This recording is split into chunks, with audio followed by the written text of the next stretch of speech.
Boys, if you weren't afraid of chimpanzees before watching this, you fucking will be after it, I tell ya. Starting off with story and pacing. So Primate has a very simple story. There's a family, and one of the members of the family has a few friends, and they ask the friends over to the house for the weekend for a few cans, you know yourself. But this family has a pet chimpanzee, and he's very nice at first, until the little cunt gets rabies. The chimpanzee, whose name is Ben, then decides to eat some people's faces. And this group of people have to survive or have to escape before he gets them. And that's what Primate is. That's the story pretty much in a nutshell. For those of you who are looking for a deep character story with well fleshed out characters and you want to feel like you're watching something from a novel, don't watch Primate. That's not the kind of movie this is. For those of you who want a good thrill ride of horror / tension and a bit of gore as well in there, then this movie you're going to enjoy. Primate's the kind of movie you'd kind of put on if you're having a few lads over and you're having a few cans in the house and you're just like, you want to throw something on in the background, or you want to watch something maybe coming close to Halloween, something that gets the heart pumping. This would be the ideal movie for that kind of a setting. This is not a character-driven story. The characters in this story are vanilla, bland planks of wood, is the best way I can describe them. Personally, I wasn't invested in them at all. I actually wanted the monkey to win in the end. I sat in the theatre and I was like, yes, eat his face. Yes, definitely eat her face. I will say the story was kind of disappointing in the sense that it doesn't pull on your emotional strings enough. I feel like they could have made the audience a bit more attached to the chimpanzee, you know? He's supposed to be a dearly loved pet, but you don't really feel that that's the case by the end of the movie.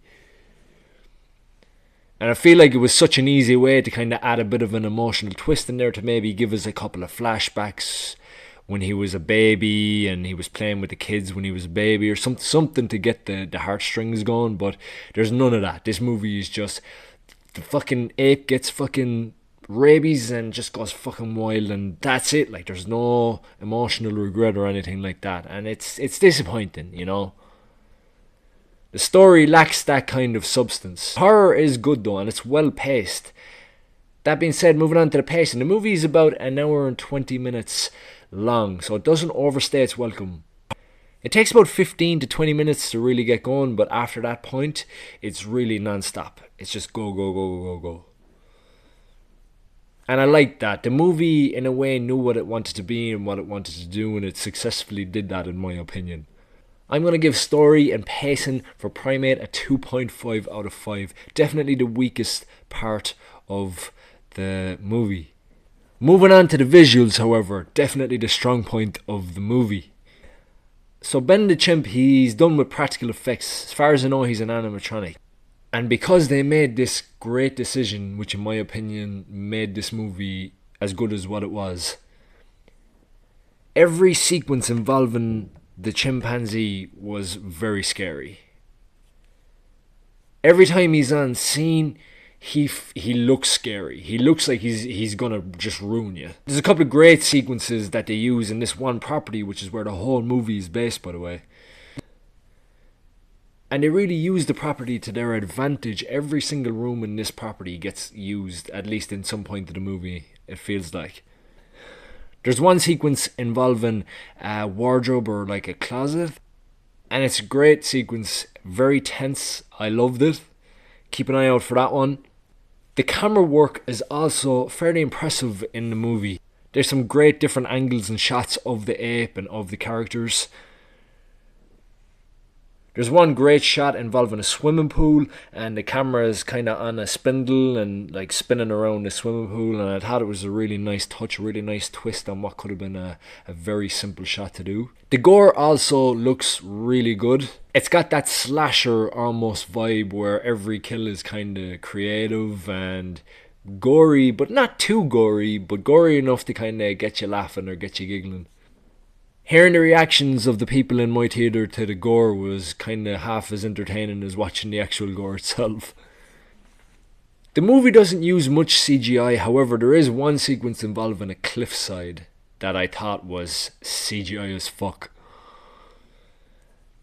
It took me right out of the movie, and for that, I am going to downgrade the visuals just for that one sequence. It was not very well shot. I mean, it was okay, but it took me right out of the movie personally.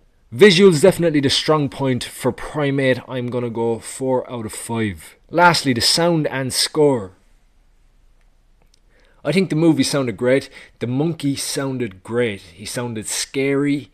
He sounded like a chimpanzee you would imagine would sound like, who was kind of going a little bit insane.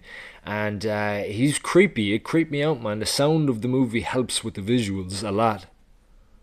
The score also wasn't too bad. There's kind of like an instrumental thing going on in the background. It's like the one theme kind of running through the whole movie. And I mean, I've heard worse. It's not the worst theme song I've ever heard in a movie. It definitely has that creepy kind of slasher vibe to it. Kind of reminded me a little bit of the Halloween theme song. Nowhere near as influential in my opinion. I still feel like that is one of the greatest pieces of music to ever go on to film. What I'm saying is it had that kind of vibe. There was kind of that kind of a vibe in the music in the background. Sound and score overall, definitely not too bad. I'm going to go 4 out of 5 for Primate. So there you have it, folks. Final score for Primate, 3.5 out of 5, purely because the story was very weak. Weak characters, not very emotionally in sync with the audience, I feel like. But overall, for a January dumping ground movie, it's actually not too bad at all. I would watch it again, and to me, that's a sign of a good movie. When a movie has that rewatchability, that's how you know a good movie, in my opinion. And this one I would watch again. I would make this nearly a Halloween regular even. It was kind of that good, that entertaining. That being said, hope you all are having a lovely happy new year so far. Please hit the like and subscribe. Get onto the channel. We have a TikTok as well. Do it all. I need all the help I can get at this point of the channel. It's new, but we're getting there. We're getting some numbers going. And thank you all very, very much if you have subscribed already. That being said, see you in the next one. Hopefully it's a good one. Good luck.